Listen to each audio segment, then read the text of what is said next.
오늘은 에베소서 4장 1절에서부터 6절까지의 말씀을 가지고 하나됨을 힘써 지키십시오라는 제목으로 함께 말씀을 나누려고 합니다. 네, 이게 조금 하울링이 좀 나는 것 같습니다. 에베소서 1장에서는 성도 개인의 부르심에 대해서 나눴습니다. 저와 여러분은 하늘에 속한 신령한 복을 받아서 하나님의 자녀가 되었다라는 말씀을 나눴었죠. 믿으십니까? 아멘. 또 그리스도께서 다시 오셔서 만물을 통일하시는 그때에 우리는 그냥 구경만 하는 것이 아니라 우리도 하나님께서 약속하신 기업의 상속자로 참여하게 될 것입니다. 이 사실도 믿으십니까? 아멘. 2장에서는 이런 또 말씀을 나눴습니다. 1장에서는 성도 개인의 부르심에 대해서 말씀을 나눴다면 2장에서는 교회 공동체로의 부르심에 대해서 나눴었죠. 그래서 기억하실지 모르겠지만 전에는 서로 멀리 떨어져 있었던 원수와도 같았던 우리였지만 이제는 그리스도의 피로 인하여 우리 사이에 있는 모든 담이 무너졌습니다. 율법뿐만 아니라 남과 여, 노와 소, 빈과 부, 인종과 문화, 지역과 정치관 등 우리를 서로 등지게 만드는 모든 가치관과 기준은 무너졌습니다. 그것이 교회 공동체의 하나됨이다라고 말씀을 나눴습니다.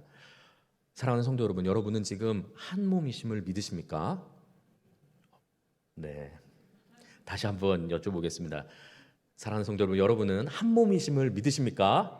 아멘. 네, 맞습니다. 우리는 한 몸이죠. 교회 공동체는 그리스도의 몸이 되어서 머리 되신 그리스도 안에서 한 세 사람이 되었고 하나 되어서 하나님께 나아간다라는 말씀에 대해서도 함께 나눴었죠. 그리고 이어지는 3장에서는 하늘에 속한 이러한 하나님의 권속이 된 성도는 이 땅에서의 고난과 환난을 만나도 낙심하지 않는다라는 것에 대해서도 나눴습니다. 그리고 낙심하지 않도록 속사람을 강건케 해주십시오라고 기도하는 사도 바울의 중보 기도가 담겨져 있었죠. 조금 전에 제가 1장부터 3장까지의 내용을 요약하면서 평소 설교할 때 잘 하지 않았던 여러분 믿으십니까? 하고 계속 이렇게 어떤 믿음을 이렇게 확인하고 엿주는 질문을 드렸죠. 사실 의도된 부분이 있습니다. 왜냐하면 지금까지 나눴던 에베소서 1장에서부터 3장까지의 내용은 믿음의 영역이기 때문입니다. 믿음의 영역이죠. 우리가 믿느냐 안 믿느냐에 대한 문제입니다. 내가 하나님의 자녀가 되었고 저와 여러분이 한 몸을 이루고 있다는 것, 이것은 어떻게 논리적으로 이해하거나 아니면은 우리는 하나입니다, 당신은 하나님의 자녀예요, 이렇게 설득한다고 해서 될 문제가 아니라 믿음의 영역이라는 것이죠. 믿느냐 안 믿느냐에 대한 문제였습니다. 그리고 오늘 본문부터 시작되는 4장부터는 행위의 영역입니다. 행위의 영역. 과연 그렇게 내가 하나님의 자녀가 되었고 그리고 우리가 한 몸을 이룬 공동체가 된 것을 믿는다면 그러한 정체성을 가진 사람은 어떻게 살아가야 하는가에 대한 행위에 대한 문제라는 말씀이죠. 실천적인 내용들이 4장부터 담겨져 있습니다. 여러분 잘 보이지 않으시겠지만 여기 동전이 있습니다. 500원짜리 동전이 있습니다. 동전의 양면은 서로 이렇게 등지고 있죠. 서로 등지고 있기 때문에 마치 서로 반대되고 대립하는 것처럼 보입니다. 하지만 실상은 여러분도 너무나 잘 알고 계시다시피 하나의 동전이죠. 서로 앞면과 뒷면이 등지고 있지만 한 동전입니다. 한 동전이죠. 만약에 등지고 있는 이 두 면 중에 어느 한 면이라도 무늬가 없다면, 여기에 숫자가 없거나 뒤에 500원짜리 동전 학이 없거나 한다면은 위조 화폐가 되겠죠. 사용할 수 없을 것입니다. 누구도 인정하지 않아서 사용할 수 없습니다. 사용하게 되면은 어떤 것도 가치를 잃어버리고 어떤 것도 제가 살 수도 없고 구입할 수도 없겠죠. 자, 동전은 이렇게 양면이 있습니다. 그런데 그런 의미에서 믿음과 행위는 동전의 양면과도 같습니다. 그런 의미에서 말이죠. 분명히 우리는 행위가 아닌 믿음으로 구원을 받습니다. 이것은 절대 바뀔 수 없는 사실이죠. 우리는 나의 어떠함, 내가 행한 것, 내가 섬김, 나의 열심, 나의 공로, 나의 의로 구원받는 것이 아니라 예수 그리스도를 믿는 믿음으로 구원을 받습니다. 이것은 분명한 사실이죠. 그런데 이 믿음이 진짜 믿음이라면 삶 속에서 행위로 드러나기 마련입니다. 행위로 드러나는 것이죠. 이 앞면, 동전 앞면, 믿음과 행위의 이 양면 중에서 이 믿음이 진짜라면, 이 한 면의 믿음이 진짜라면 그 뒤에 있는 행위의 면도 자연스럽게 새겨지기 마련이라는 것이죠. 따라서 믿음과 행위는 뗄래야 뗄 수 없는 동전의 양면과도 같습니다. 서로 등을 지고 반대편을 바라보고 있기 때문에 믿음, 행위 서로 다른 것이라고 인식하기 쉽지만 실제로는 하나의 신앙의 한 모델, 모습이라는 것이죠. 우리가 이뤄내야 할 신앙 생활이라는 것입니다. 스스로 믿음이 있다고 여기는 성도는 삶으로 말씀을 살아내야 되는 것이죠. 증명해내야 되는 것입니다. 오늘 말씀을 통해서 이제 4장 말씀부터는 어떤 행위, 실천적인 내용들로 담겨져 있는데 오늘 말씀을 통해서 더욱 성숙한 신앙을 갖는 저와 여러분이 되길 예수 그리스도로 축복합니다. 먼저 1절 말씀입니다. 그러므로 주 안에서 갇힌 내가 너희를 권하노니 너희가 부르심을 받은 일에 합당하게 행하여 아멘 이렇게 말씀합니다. 앞선 본문에서도 사도 바울은 자신이 로마 감옥에 갇혀 있는 것이 아니라 로마 황제의 죄수가 아니라 예수 그리스도의 죄수다라고 말했던 부분들이 있었죠. 1절 말씀에서도 오늘 본문 1절 말씀에서도 보면 내가 감옥에 갇혔다, 감옥 안에 갇혔다, 로마 감옥에 갇혔다라고 말하지 않고 주 안에서 갇혔다라고 말씀하고 있습니다. 상황을 감옥에 갇힌 상황으로 바라보고 있는 것이 아니라 지금 그 눈에 보이는 현상과 상황을 통제하고 계시고 통치하고 다스리시는 하나님의 섭리를 바라보고 있는 것이죠. 그래서 주 안에서 갇힌 내가 너희를 권하노니 라고 권면합니다. 성도들을 권면하고 있는 것이죠. 어떻게 권면하고 있는가? 너희가 부르심을 받은 일에 합당하게 행하라 라고 권면하고 있습니다. 너희가 하나님의 자녀가 되었다는 것을 알았고 교회 공동체가 예수 그리스도를 머리로 삼고 있는 하나의 한 세 사람이라는 것을 알았다면 그에 합당한 삶을 살도록 해라, 합당하게 행하라 라고 말씀하고 권면하고 있는 것이죠. 그러면서 본격적으로 권면이 시작됩니다. 2절 말씀입니다. 2절에 앞에 부분 한번 읽어보도록 하겠습니다. 모든 겸손과 온유로 하고 오래 참음으로 행하라 라고 말씀하고 있습니다. 지금 1절 말씀에 있는 합당하게 행하라 라는 말씀에 2절에 있는 모든 그런 내용들이 걸려 있죠. 그래서 모든 겸손과 온유로 하고 오래 참음으로 행하라 라고 말씀하고 있는 것입니다. 권면하고 있는 것이죠. 먼저 겸손에 대해서 한번 좀 먼저 나눠보기를 원합니다. 겸손 무엇입니까? 그냥 내가 마음이 낮은 척, 착한 척 하고 사는 것이 겸손입니까? 그렇지 않습니다. 겸손, 성경이 말씀하는 겸손은 마음을 낮추다라는 것을 의미합니다. 마음을 낮추는 것을 말씀하죠. 그래서 다른 본문에서 성경에선 겸손에 대해서 이렇게 부연 설명을 합니다. 빌립보서 2장 3절 말씀 뒷부분만 한번 읽어보겠습니다. 오직 겸손한 마음으로 각각 자기보다 남을 낮게 여기고, 낮게가 아니라 나보다 더 낫다라는 거죠. 다른 사람을 더 높게 여기는 겁니다. 나보다 더 낫구나, 당신은 나보다 더 낫습니다. 낫습니다가 아니라 낫습니다라고 여기라는 말씀이죠. 즉 성경이 말씀하는 겸손은 자신을 낮추고 상대를 높이는 마음이죠. 마치 주인을 섬기는 종의 낮은 마음, 비천한 마음, 주인이 무엇인가 필요한 것이 있지 않을까? 어떻게 내가 채워줄 수 있을까? 계속해서 바라보는 그러한 낮은 마음들을 겸손이다라고 말씀합니다. 그러다 보니 신앙 연수나 직분, 사역 경험, 헌신도가 길고 높고 많아서 나도 모르게 내가 이 정도 신앙생활했으면, 내가 이 정도 헌신했으면, 내가 이 정도 사역했으면 대우 받아야지. 내 마음이 좀 이제 높아져서 내가 좀 이제 인정도 받고 칭찬 받아야지. 다른 사람 보니까 내가 이 정도 하는데 다른 사람들은 이렇게 섬기질 못하네. 나는 이렇게 조심스럽게 말하고 행동하는데 저 사람들은 아직도 성숙하지 못해서 저렇게밖에 말하고 행동하지 못하네 라고 생각하면서 판단하는 마음, 높아진 마음, 비교하는 마음, 그리고 내가 이 정도 됐으니까 이제 인정받고 대우를 받아야지 하는 그런 권위주의적인 마음, 그것은 우리의 부르심에 합당한 삶이 아니라는 것이죠. 예수님도 겸손하게 우리를 섬겨주셨다는 것을 기억하시기 바랍니다. 또한 내가 드러나고 칭찬 듣고 인정받고자 하는 것도 부르심에 합당하지 않습니다. 때로는 섬기다 보면은 다른 사람들이 나의 섬김을 알아주기를 원합니다. 내가 이렇게 많은 달란트를 가지고 열심히 노력하고 많은 것을 헌신하면서 이 정도까지 내가 열심히 많이 섬기고 있다. 다른 사람들이 날 알아주고 칭찬해 주길 바라는 마음이 올라올 수도 있습니다. 그 역시 겸손과는 거리가 멀다는 것이죠. 우리는 지체의 필요를 채워주고 그의 실수를 덮어주며 그를 세워주어야 하는 것이죠. 상대를 세워주고 지체를 세워주는 마음, 내가 높아지고 세워지고 인정받고 칭찬 들으려는 것이 아니라 신앙생활하다 보면은 칭찬에 굉장히 인색해질 때가 있습니다. 칭찬하면은 마치 내가 뭔가 이렇게 낮아지는 것 같고 뭔가 한 수 접고 들어가는 것 같고 하다 보니까 칭찬에 굉장히 인색해질 때가 있는 것이죠. 다른 사람이 노력하고 열심히 일하는 것을 보면서 칭찬 한마디, 격려 한마디 하는 것도 왠지 그렇게 한마디 하면 내가 낮아지는 것 같아서 자존심이 상하는 것 같아서 칭찬하는 것도 참 어려워하는 경우가 있습니다. 그러한 마음은 겸손한 마음이 아니라고 오늘 본문에서 말씀하고 있습니다. 그러한 마음은 우리의 부르심에 합당하지가 않습니다. 온유는 어떻습니까? 온유는 그냥 마음이 약해서 말해야 될 때 할 말 못하고 그냥 다른 사람들한테 쭈뼛쭈뼛하고 그런 약한 마음이 온유가 아닙니다. 성경이 말씀하는 온유란 그 안에 내재된 열정과 힘이 있지만 길들여져서 완전히 통제된 성품을 의미합니다.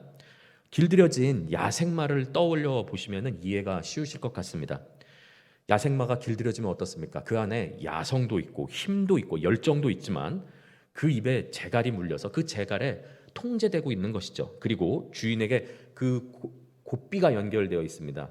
입에 재갈이 물리고 곱비가 잡혀져 있어서 주인이 왼쪽으로 가자 하면은 아무리 내가 오른쪽으로 가고 싶은 마음이 있어도 이제 그 힘이 통제되어지고 절제되어졌기 때문에 주인이 왼쪽으로 가자라고 곱비를 당기면 왼쪽으로 가고 오른쪽으로 가자고 땡기면은 오른쪽으로 가고 달리자라고 하면은 달리고 멈추라 하면은 멈추는 것. 내가 아무리 더 달리고 싶어도 멈추고 내가 점프를 하고 싶어도 주인이 명령하지 않으면은 점프하지 않는 것.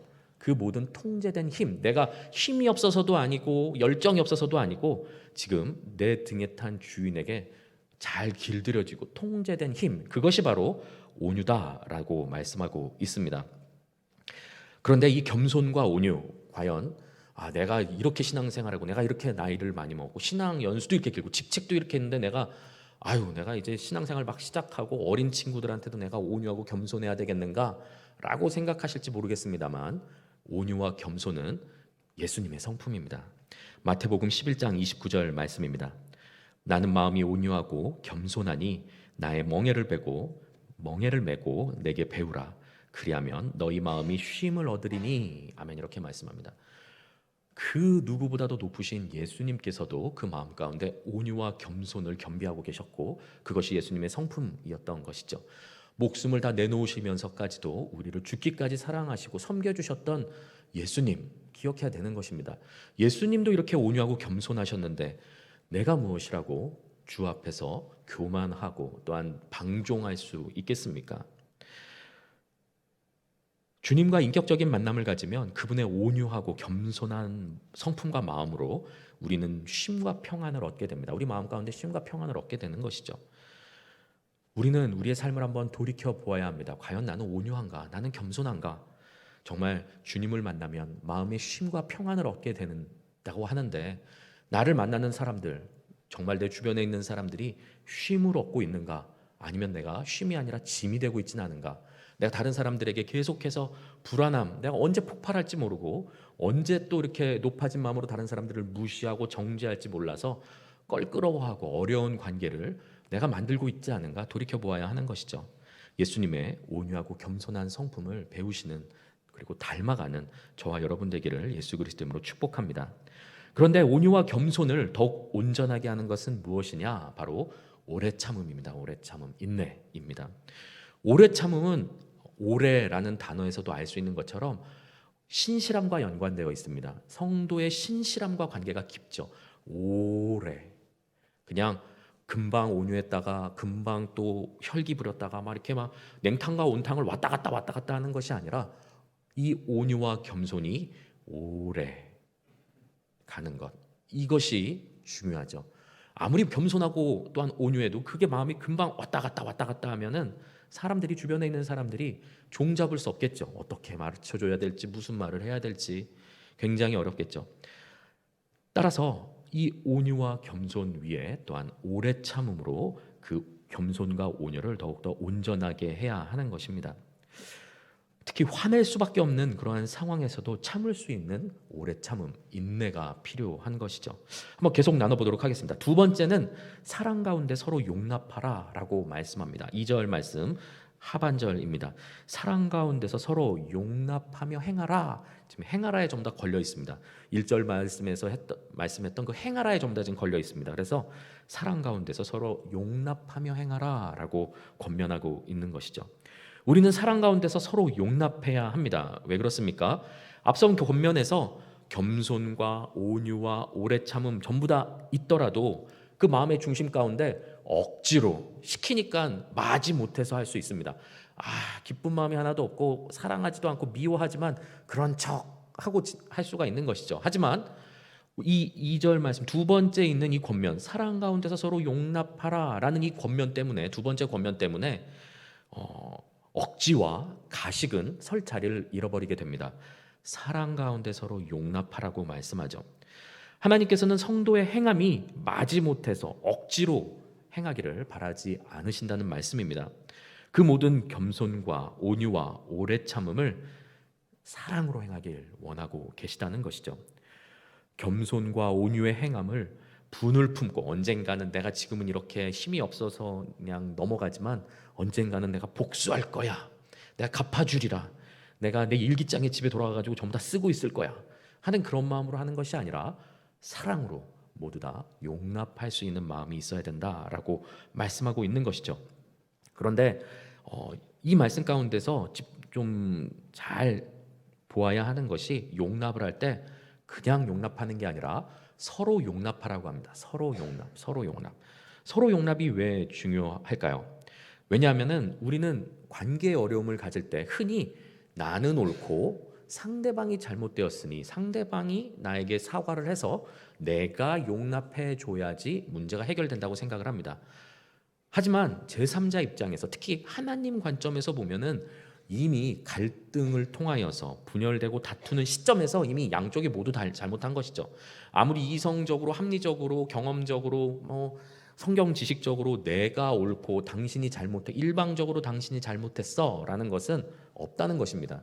따라서 상대방의 사과만, 용서만을 기다리고 있는 것이 아니라 서로 용납하라.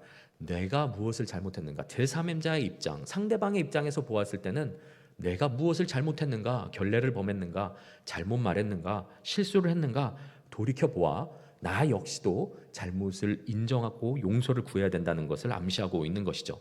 우리는 상대방이 용서를 구하기를 기다리는 것이 아니라 나의 잘못을 되돌아보아 서로 용납하고 서로 용서를 구할 수 있는 그러한 성숙한 신앙의 눈이 필요하다는 말씀입니다. 사랑하는 성도 여러분, 아직 용납하지 못한 형제와 지체가 있지는 않으십니까? 아니면 교회 안에서 여전히 해결되지 않은 껄끄러운 관계가 있지는 않으십니까? 내가 먼저 하나님께 사랑과 은혜 받은 자임을 기억하시기 바랍니다. 사도 바울이 권면부터 시작한 것이 아니라 우리가 어떠한 사람인지에 대해서 1장부터 3장까지 먼저 길게 설명한 이유는 그렇게 살 수 있는 행함과 실천력이 나의 의지, 나의 결단에서 나오는 것이 아니라 나의 정체성으로부터 나오기 때문입니다. 내가 먼저 하나님께 사랑을 받고 용서받은 자로서, 하늘에 속한 신령한 모든 복을 받은 자로서, 하나님의 자녀가 되었고 모든 죄사함을 받는, 죄사함의 은혜를 받고 축복을 받은 자로서 다른 형제의 잘못을 용납하고 사랑해 줄 수 있어야 되는 것이죠. 그냥 사랑하고 용납해 주는 것이 아니라 하나님께 그 사랑을 내가 먼저 받았기 때문에 그 사랑에 의해서 나의 능력으로 용납하고 사랑하는 것이 아니라 하나님께서 먼저 나에게 베풀어 주신 그 사랑과 은혜를 통하여서, 죄사함의 은혜를 통하여서 형제를 용납하고 사랑할 수 있다는 것이죠. 나의 힘으로 아무리 용납하고 용서하려고 해봐야, 사랑하려고 해봐야 되지가 않습니다, 여러분. 왜냐하면 내 안에는 무한한 사랑이 없기 때문이죠. 내 사랑은 불완전하고 유한하며 무능력하다는 것을 인정해야 되죠. 하나님께서 주시는 그 사랑을 통하여 내가 먼저 받은 그 은혜를 기억하며 형제를 사랑하고 용납할 수 있는 저와 여러분 되길 예수 그리스도로 축복합니다. 바로 이것이 하나님께서 자녀로 부르시고 한 몸, 한 세 사람으로 부르신 공동체에 바라고 계시는 점이라는 것이죠. 그의 합당한 뜻에 순종하며 살아야 하는 것입니다. 세 번째는 바로 이것입니다. 하나됨을 힘써 지키라는 것이죠. 3절 말씀입니다. 평안에 매는 줄로 성령이 하나 되게 하신 것을 힘써 지키라. 아멘. 이렇게 말씀합니다. 우리는 그리스도의 피 흘리심으로 하나 된 한 세 사람입니다. 이에 대해서는 이미 앞에서 나눈 바가 있죠. 그래서 우리가 한 몸이라는 것을 믿는 것이 굉장히 중요합니다. 너와 나 그리고 지체 안에 교회 안에서의 형제 지체 안에서 우리가 한 몸이고 한 가족이고 예수 그리스도의 피로써 구원받은 죄 사함을 받은 하나님의 한 가족이라는 것, 한 몸이라는 것을 잊어버리면은 도저히 하나됨을 누릴 수가 없는 것입니다. 예수 그리스도께서 흘리신 보혈은 우리의 죄를 사하시고 우리를 하나 되게 하여서 하나님께 나아가게 하셨습니다. 그런데 그 반대 거스른다면 어떻게 될까요? 공동체 분열과 갈등이 일어나고 형제를 미워하고 판단하고 정죄하며 파와 당을 구분하고 분열하게 된다면 그것은 예수님께서 십자가를 지신 그 목적에 거스르는 일이죠. 조금 심하게 말씀한다면 그리스도의 피를 욕되게 하는 일입니다. 우리는 성령이 하나 되게 하신 것을 힘써 지켜야 합니다. 3절 말씀에서 우리의 하나됨을 지탱하고 연결하며 단단히 고정하는 것은 평안에 매는 줄이라고 말씀합니다. 서로 갈등하지 않고 반목하지 않으며 당을 지으며 분열하지 않는 화평함 그리고 평안이야말로 교회의 하나됨을 유지하는 아주 중요한 매는 줄, 우리를 고정시키는 줄이라는 것이죠. 우리는 화평을 유지하지 않으면은 금방 분열하고 다툼을 벌이게 되고 만다는 것입니다. 사도 바울이 성도에게 겸손과 온유와 오래 참음과 사랑으로 용납하라고 말씀한 궁극적인 목적은 무엇이냐? 교회는 하나다라는 그 모든 하나다라는 대전제에서부터 모든 권면이 나옵니다. 우리는 하나라는 것을 기억해야 합니다. 우리의 말과 행동, 생각의 중심과 선택의 방향성은 모두 그리스도 안에서 공동체의 하나됨을 위해서 살아야 하는 것이죠. 내가 말하는 것, 생각하는 것, 그리고 행동하는 것, 그 모든 것이 내가 지금 이 공동체에 유익이 되고 있는가? 내가 이 공동체에 분열을 일으키고 있지는 않은가? 내가 나의 감정을 표현하고 표출하고 그리고 나의 억울함을 위로받으며 인정받으며 나의 노력을 칭찬듣기 위해서 무엇인가 말하고 행동하고 선택하는 것이 아니라 내가 과연 이 말을 했을 때, 이 선택을 했을 때, 이 행동을 했을 때 공동체에 유익한가? 공동체가 하나가 되는데 유익한가? 생각을 항상 해봐야 된다는 것이죠. 내 마음대로 그냥 이렇게 왁 하는 것이 아니라 과연 내가 이렇게 했을 때 공동체에 어떠한 영향을 미치겠는가? 정말 공동체가 하나가 되겠는가에 대해서 생각해 보아야 된다는 것입니다. 우리의 모든 말과 행동, 생각과 마음은 예수 그리스도의 피로 하나 만들어 주셨던 이 교회의 하나됨을 위해서 모든 방향성을 지녀야 된다는 것입니다. 그렇게 하나됨을 지켜나가는 세임교회 되기를 예수 그리스도로 축복합니다. 4절부터 6절까지 말씀은 이미 앞서서 1장부터 3장까지 말씀한 내용들을 상기시키면서 교회가 왜 하나 되어야 하는가에 대해서 다시 한번 강조합니다. 4절부터 6절까지 말씀을 한번 성경을 갖고 계신 분들 성경을 보시면은 하나를 계속 강조합니다. 한 몸, 한 성령, 한 소망, 한 주님, 한 믿음, 한 세례, 한 분 하나님까지 하나라는 단어가 7번 반복됩니다. 7번 반복되는 게 예사롭지가 않죠. 완전한 하나됨을 의미하는 것이죠. 우리 교회가 어떠한 토대 위에서 세워졌으며 어떻게 하나됨을 유지해야 하는가, 하나님이 얼마나 교회의 하나됨을 간절히 원하고 계시는가에 대해서 알 수 있도록 강조하고 있는 말씀이 아닐 수가 없다는 것이죠. 시간 관계상 너무나 깊게 설명할 수는 없겠지만 한번 빠르게 왜 하나 되어야 되는가에 대해서 다시 한번 말씀을 살펴보도록 하겠습니다. 4절 말씀입니다. 몸이 하나요 성령도 한 분이시니 이와 같이 너희가 부르심의 한 소망 안에서 부르심을 받았느니라. 아멘. 이렇게 말씀합니다.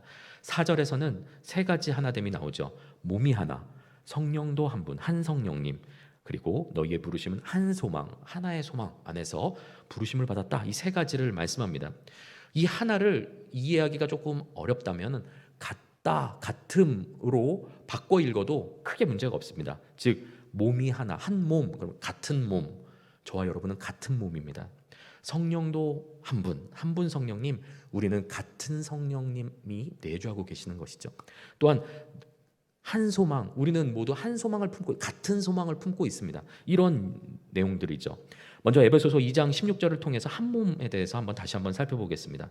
2장 16절 말씀입니다. 또 십자가로 이 둘을 한 몸으로 하나님과 화목하게 하려 하심이라. 원수된 것을 십자가로 소멸하시고 소멸하시고라고 했죠. 아멘. 예수님께서는 유대인과 이방인을 하나님과 화목하게 하시려고 원수된 것을 십자가로 소멸하셨습니다. 한 몸을 이루게 하셨다라고 나눈 바가 있었죠. 교회 공동체는 한 몸입니다. 이것에 대해서 계속 강조하고 있는 것이죠. 두 번째로 한 성령, 한 성령님, 이것에 대해서는 에베소서 2장 18절 말씀에서 나눴습니다. 이는 그로 말미암아 우리들이 한 성령 안에서 아버지께 나아감을 얻게 하려 하심이라. 아멘. 이렇게 말씀합니다. 교회 공동체는 한 성령 안에서 하나 되어 하나님께 나아가는 것이죠. 우리 안에 내주하고 계시는 성령님은 모두 다 같은 성령님이십니다. 따라서 우리의 주인 되신 분도 한 분이시고 같은 분이시기에 우리를 인도하시고 말씀하시는 분도 같은 분이십니다. 다른 것을 우리에게 교훈하거나 가르치지 않으신다는 것이죠. 같은 것을 말씀하고 교훈하고 계십니다. 또한 세 번째는 무엇입니까? 한 소망, 같은 소망을 말씀하고 있습니다. 12절 말씀을 보면은 2장 12절 말씀은 이런 내용이 있습니다. 그때에 너희는 그리스도 밖에 있었고 이스라엘 나라 밖의 사람이라. 약속의 언약들에 대하여는 외인이요 세상에서 소망이 없고 하나님도 없는 자이더니 이렇게 말씀합니다. 원래 우리는 소망이 없던 사람들이었습니다. 그런데 이제는 예수 그리스도를 통하여 그 안에 들어가게 되어서 그리스도와 함께 거하게 됨을 통하여 이제 우리도 소망을 품게 되었고 같은 소망을, 저와 여러분은 같은 소망을 품고 있죠. 한 소망을 가지고 있습니다. 어떤 소망을 가지고 있습니까? 바로 하나님의 자녀라는 것, 그리고 하나님께서 우리를 하나 되게 하고자 하시는 그 소망 가운데 또한 부름받았다는 소망이 있습니다. 부르심의 소망이 있었죠. 그 소망을 이루어드리는 것, 그것이 우리가 마땅히 행해야 할 삶이라는 것입니다. 뿐만 아니라 그리스도께서 다시 오시는 그날 우리는 그 영광의 기업에 참여하게 될 것입니다. 이것을 또한 소망으로 붙잡고 있죠. 천국 소망을 붙들고 있는데 이 역시 같은 소망을 붙들고 있는 것입니다. 저와 여러분 다른 천국을 지금 소망하고 있는 것이 아니라 같은 천국에 대한 같은 소망을 품고 있는 것이죠. 계속해서 5절 말씀입니다. 주도 한 분이시오 믿음도 하나요 세례도 하나요 이렇게 말씀합니다. 세 가지도 말씀하시죠. 한 분 주님, 한 믿음, 한 세례, 세 가지를 말씀합니다. 그래서 넷째로 교회는 한 분 주님을 섬깁니다. 초대교회 당시에는 로마 황제만을 주라고 불러야 하는 상황이었습니다. 그 외에 다른 주인은 없었습니다. 만약에 로마 황제 이외에 다른 대상을 주인이라고, 주님이라고 부르게 된다면은 죽임을 당할 수밖에 없는 그런 상황이었지만 교회 안에서의 주님은 오직 예수 그리스도 한 분뿐이셨습니다. 이걸 지금 말씀하고 있는 것이죠. 우리는 다른 분을 주인으로 모시지 않고 예수 그리스도를 주인으로 모시며 한 분 그리스도를 주인으로 모시고 사는 같은 공동체다라는 것을 계속해서 강조하고 있습니다. 오늘을 사는 우리도 마찬가지죠. 우리 삶 가운데, 여러분의 삶 가운데, 저의 삶 가운데 혹여나 다른 주인을 모시고 살고 있지는 않습니까? 세상 즐거움, 재물, 쾌락, 명예, 아니면은 내가 사랑하는 다른 사람, 나의 자녀가 혹여나 내 삶의 주인이 되어 있지 않은지 점검해 보아야 할 것입니다. 우리는 오직 예수 그리스도만을 주님으로 섬기고 있습니다. 다섯 번째로는 한 믿음을 말씀합니다. 교회는 하나의 믿음, 같은 믿음을 고백합니다. 그리스도 예수 안에서 한 분 하나님을 믿는 것이죠. 세상 사람들은 자신에게 복을 주기만 한다면 아마 하나님도 믿을 수는 있을 것입니다. 세상 사람들 중에서 다신교의 그런 문화들에서는 다른 우상도 믿고 이런 신도 믿고 저런 신도 믿고 하나님도 그냥 신 중에 하나로 믿을지 모르겠습니다. 하지만 교회 공동체, 참된 교회 공동체는 하나님만 믿습니다. 한 분 하나님만 있는 것이죠. 우리에게 하나님은 한 분이십니다. 혹여나 다른 하나님을 이 자리에 믿고 계신 분이 계십니까? 그렇지 않겠죠. 우리 모두 다 한 분 하나님을 믿고 있다는 것이죠. 바로 이 믿음이 우리 안에 있습니다. 세례도 하나라고 말씀합니다. 여섯 번째로 우리에게 한 세례가 있습니다. 지금 이 세례는 어떤 다음 주에 이제 세례식이 있는데요. 예식적인 어떤 의미의 세례를 말씀한다기보다는 세례 안에 담겨져 있는 영적인 의미를 담고 있죠. 세례는 무엇입니까? 성도가 그리스도와 함께 죽고 물에 빠지는 순간, 침례의 경우라면 물에 들어가는 순간 그리스도와 함께 죽고 물 밖으로 다시 나올 때 함께 부활했음을 상징하는 것이 세례의 영적인 의미죠. 세례가 하나다. 한 세례를 우리가 교회가 가지고 있다라는 말씀은 무슨 말씀이냐면 모두 성령 안에서 중생한 자들이다, 거듭난 자들이다라는 말씀을 하고 있는 것입니다. 우리 교회는 거듭난 성도들의 공동체라는 것을 의미하고 있는 것이죠. 마지막 6절입니다. 하나님도 한 분이시니 곧 만유의 아버지시라. 만유 위에 계시고 만유를 통일하시고 만유 가운데 계시도다. 아멘. 이렇게 말씀합니다. 마지막으로 교회는 한 분 하나님을 아버지로 모십니다. 하나님은 만물을 창조하셨고 하늘과 땅의 모든 족속에게 이름을 주셨고 만물을 그리스도에게 복종시키셨습니다. 앞에 있었던 내용들이죠. 1장부터 3장까지 나왔던 내용입니다. 만물을 하나님의 계획대로 섭리하시는 만유의 주인이 바로 우리가 믿는 하나님이십니다. 그런 하나님의 기쁘신 뜻과 계획 그리고 성도의 부르심이 교회의 하나됨의 소망 안에서 우리를 부르신 것이죠. 그렇게 하나님께서 정말로 만유를 통치하시고 다스리시고 만유의 주이시라는 것을 정말로 믿고 우리 안에 그 믿음이 정말로 있고 하나님을 섬기고 그 말씀 가운데 순종한다면 하나님께서 교회를 부르신 그 부르심의 목적을 이루어 드리는 것, 순종하는 삶이 마땅하다라는 말씀을 하고 있는 것입니다. 하나님의 뜻 무엇입니까? 처음으로 다시 가자면은 우리를 하나로 부르셨다는 것이죠. 그 하나님께서 교회를 하나로 부르셨는데 그 하나님의 뜻을 정말 우리가 하나님을 주로 고백하고 모시고 있다면은, 정말로 우리가 믿고 있다면, 하나님의 통치 가운데 순종하고 있다면 그 뜻에 순종해야 된다라는 것을 말씀하고 있습니다. 말씀을 마무리하려고 합니다. 교회의 중요한 사명 중에 하나는 그리스도 안에서 성령이 하나 되게 하시는 것을 힘써 지키는 것입니다. 하나님께서 만유 위에 계시고 만유 가운데 계심과 그리고 그 통치와 다스림에 순종한다면 우리는 그 뜻에 마땅히 순종해야 하는 것이죠. 우리는 하나를 이루어야 할 것입니다. 주기도문에서 우리가 항상 기도하듯이 하나님의 뜻이 하늘에서 이루어진 것 같이 땅에서도 이루어지리다라고 말로만 기도할 것이 아니라 정말로 그것을 믿음으로 고백하고 예수님께서 가르쳐 주신 기도를 우리 삶 가운데서 기도하고 있다면 그냥 단순히 암기하여서 그냥 기계적으로 외우고 있는 그런 기도를 하는 것이 아니라 정말로 하나님의 뜻이 하늘에서 이루어진 것처럼 이 땅에서도 이루어지도록 우리가 살아야 한다는 것이죠. 하나님의 뜻이 무엇입니까? 우리가 하나 되는 것입니다.